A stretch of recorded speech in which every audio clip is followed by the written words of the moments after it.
Assalamualaikum warahmatullahi wabarakatuh. Alhamdulillahirabbil alamin. Allahumma shalli ala Sayyidina Muhammad. Sahabat beriman yang dirahmati oleh Allah, neraka diciptakan bagi mereka yang tidak patuh terhadap perintahnya Allah Subhanahu wa taala dan selalu melakukan perbuatan maksiat. Di dalam neraka, para pendosa akan disiksa dengan api neraka yang sangat panas. Semua perbuatan buruk mereka selama di dunia akan mendapatkan balasan di dalam neraka. Setiap orang yang beriman pasti mendambakan untuk bisa masuk surga. Namun celaka atau tidaknya kita di akhirat kelak tergantung dari amal perbuatan kita semasa hidup di dunia. Rasulullah SAW pernah bersabda, ada beberapa golongan manusia yang haram disentuh oleh api neraka. Sebagaimana hadis dari Abdullah bin Mas'ud radhiyallahu anhu, Rasulullah SAW bersabda, maukah kalian aku tunjukkan orang yang haram baginya tersentuh api neraka? Para sahabat berkata, mau wahai Rasulullah. Beliau menjawab, orang yang hayyin, layyin, qarib dan sahal. Hadis riwayat At-Tirmizi dan Ibnu Hibban. Sahabat yang beriman sidang pendengar yang dirahmati oleh Allah. Berikut ini poin-poin penjelasan dari hadis tersebut. Yang pertama adalah hayyin. Hayyin adalah orang yang tidak mudah memaki, tidak mudah melaknat, tidak mudah marah, dan jiwanya selalu teduh. Orang hayyin selalu memiliki ketenangan dan keteduhan, baik secara lahir maupun batin. Orang ini juga tidak mudah marah dan penuh pertimbangan. Golongan manusia yang hayyin punya sifat tenang dan berwibawa.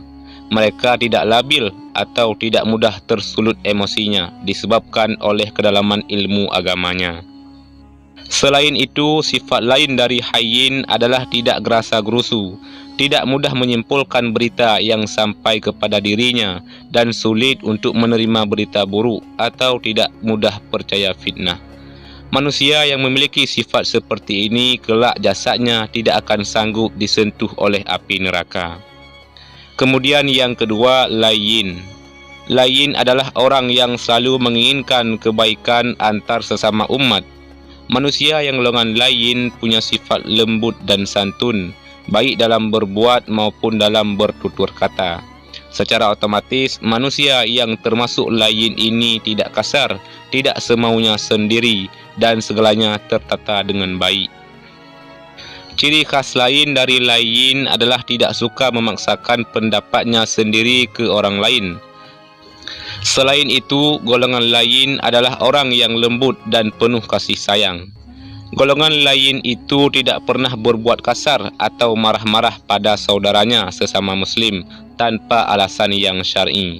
Layyin juga adalah orang yang lemah lembut dan selalu menginginkan kebaikan antar sesama manusia.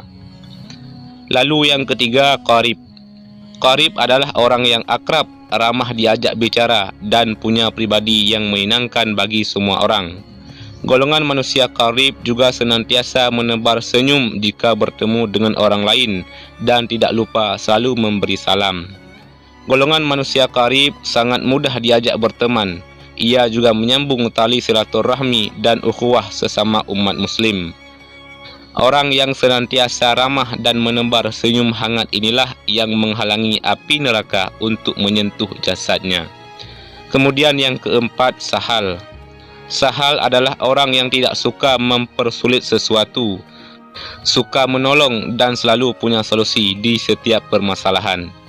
Tipe orang seperti ini sangat cocok untuk dijadikan teladan abdi negara yang bekerja untuk melayani masyarakat. Orang sahal juga termasuk orang yang baik hati karena selalu memudahkan urusan setiap muslim dengan cara yang benar dan tidak pernah mempersulit urusan orang lain. Golongan ini juga tidak suka berbelit-belit sehingga tidak membuat orang lain menghindar ketika bertemu dengannya.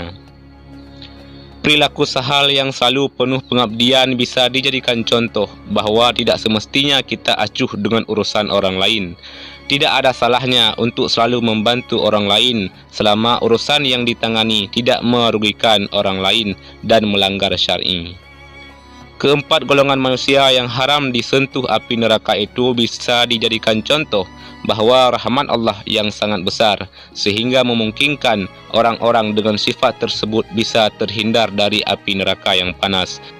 Jika kita merasa kesulitan untuk mencontoh keempat-empatnya, setidaknya contohlah salah satu dari empat golongan manusia ini dan tetap istiqamah di jalan Allah Subhanahu wa taala.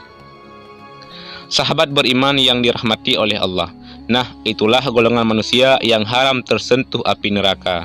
Namun pada intinya, orang yang haram tersentuh api neraka adalah mereka yang selalu menjaga hubungan baik dengan Allah, hablum minallah, dan hubungan baik dengan manusia, hablun minan nas. Semoga kita semuanya termasuk orang yang haram tersentuh oleh api neraka. Amin ya rabbal alamin. Wallahu a'lam bisawab. Demikian yang bisa kami bagikan. Mudah-mudahan ada manfaatnya. Wassalamualaikum warahmatullahi wabarakatuh.